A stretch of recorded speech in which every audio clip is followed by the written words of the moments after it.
CNN so bad. My age wouldn't let me be great. It would not let me be great. And so I was watching the news, and I got really, first it was comedy, but then I got really irritated. And basically right now, there's so many projections and even disagreement with the people that's on the news that you can't even get the information. So a little bit on what happened on CNN last night. This was about 10:15. CNN was reporting what states were red, what states were blue. At the time, it was still Pennsylvania, Georgia. I think Texas was still out. There was a lot of states still out, like the big states were still out. And so that's when President Trump, he tweeted that they're trying to steal the election, and but they don't need to count any votes after the polls close. And that's when he put POLES. So that's, and then the man who was reading, he was like, he can't even spell polls. Let's please note that he spelled polls wrong. So it was funny until then the news anchors and the broadcasters, they start making it personal. We couldn't even get the information, so somebody started doing their own projections. They didn't even bring up the numbers. And then another person said, well, you know what? It looks like Trump's going to get that. So then the other broadcaster looked and said, well, how do you know that? He said, well, do you want him to get it? He said, I actually do. Now you know what? Now they going back and forth.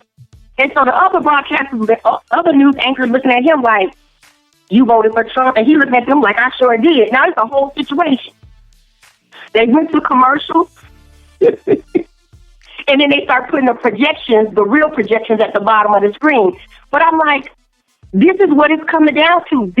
This America we live in is so divided. And can the good citizen, can we get the real information? I mean, it's important. I'm not going to even watch it tonight. I'm just going to wake up tomorrow and pray that I see, that everything is done.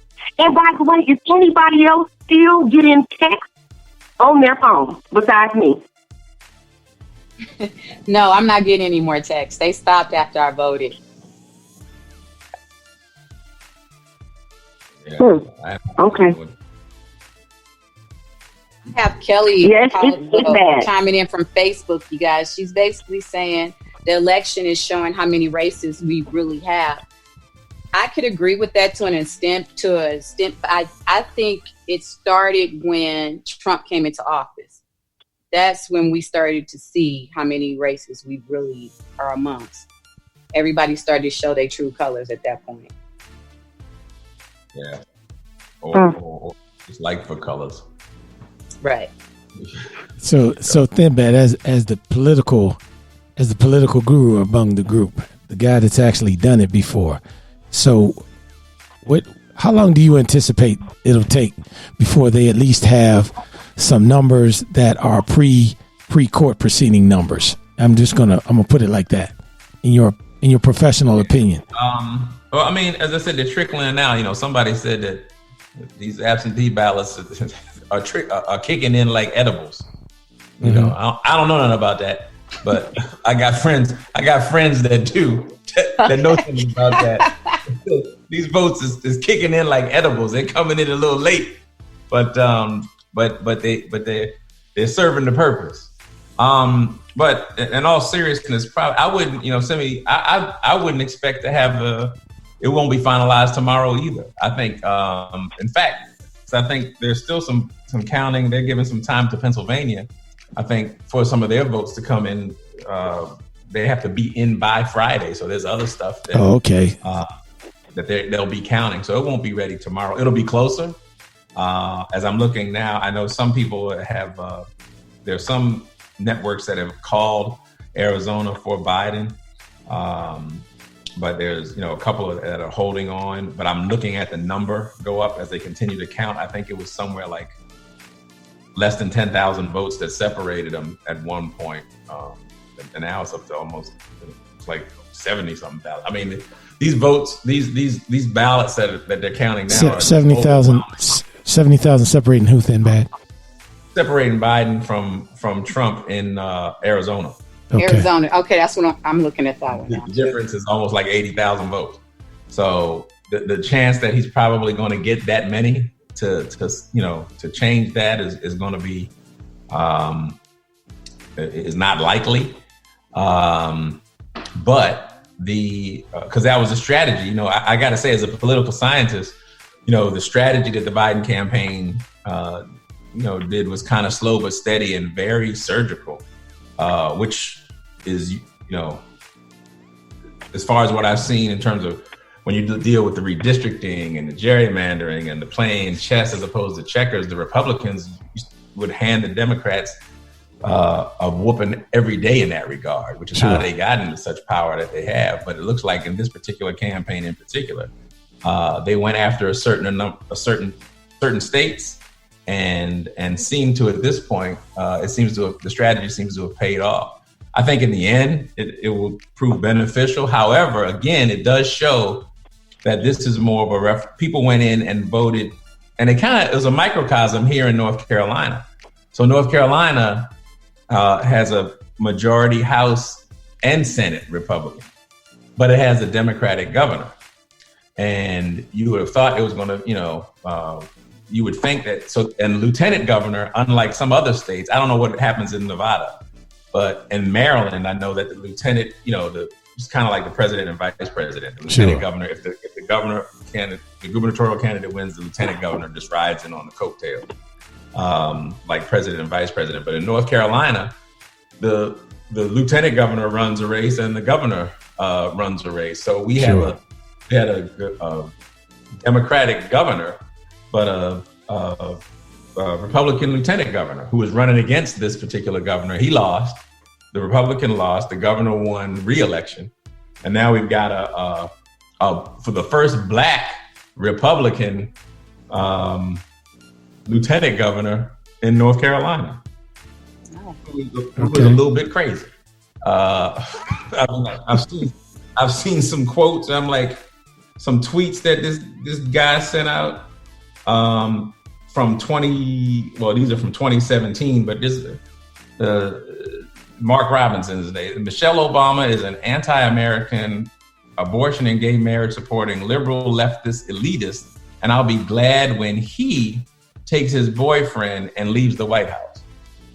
Now, that's a tweet from January 2017 from North Carolina's new lieutenant governor, a Black dude. Wow.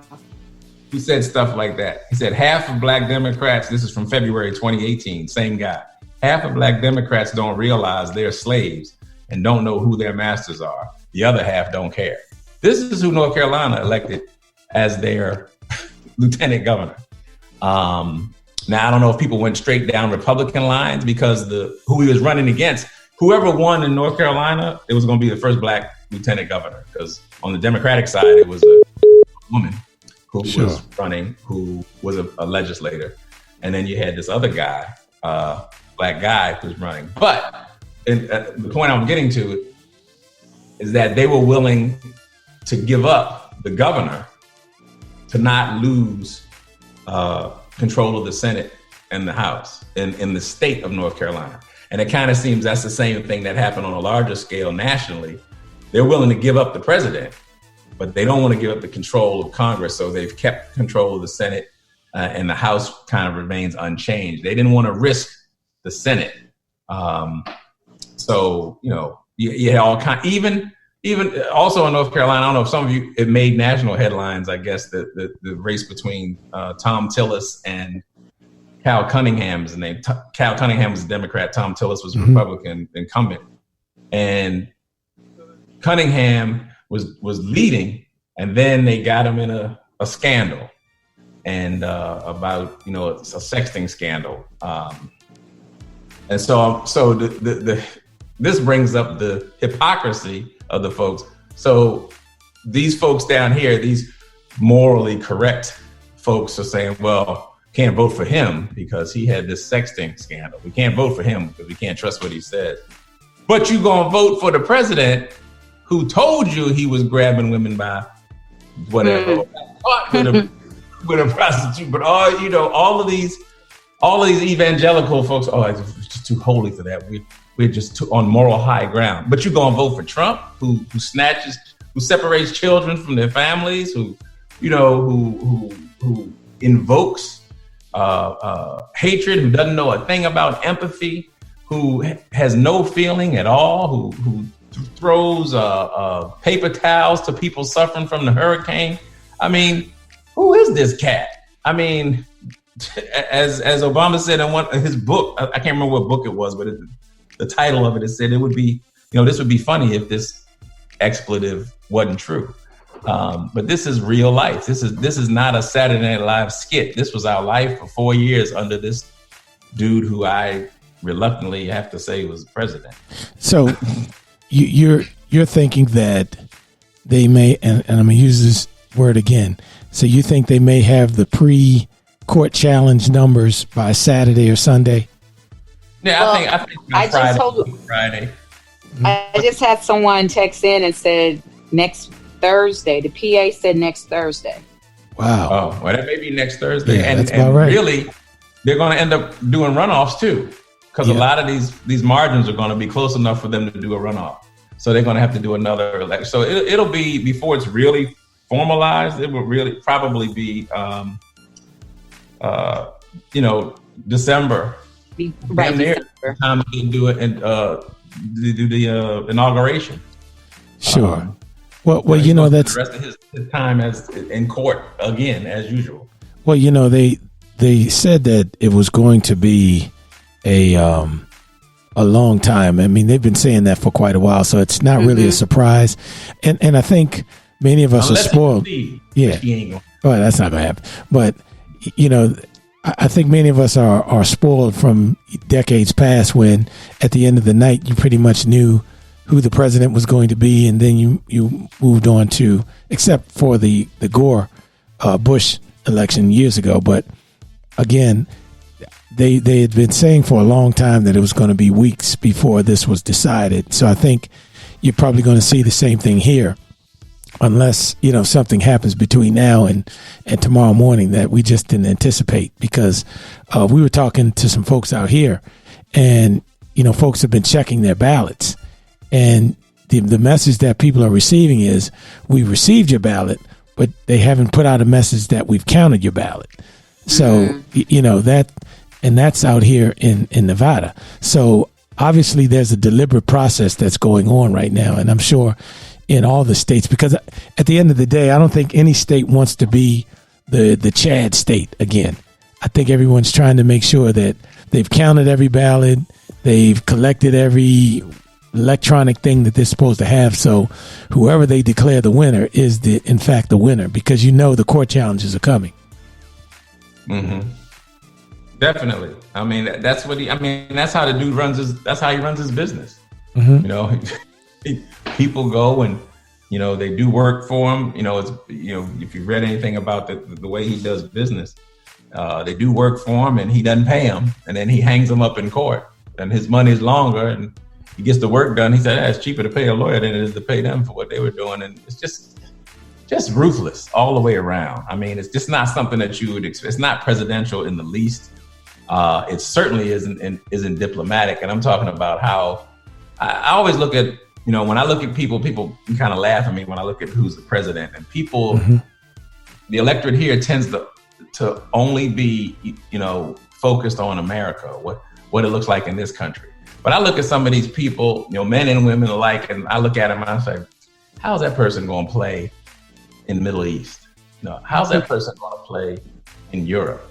I'm like, I can't even see them over there talking to a leader in Europe. And Trump, I couldn't see. You would think he might, because he's a businessman, or you think, but you just didn't realize how uncouth this cat was. And he just has he has no compunction about it. He's just like, he just doesn't have that muscle. He doesn't have that muscle that's like embarrassed, that he can be embarrassed. Like Simi said, a president getting up there talking about the polls. He's to the polls where the strippers are. So that's what he spelled. Simi just chimed in. She said the election is going to take as long as the second stimulus check. Wow. Yeah,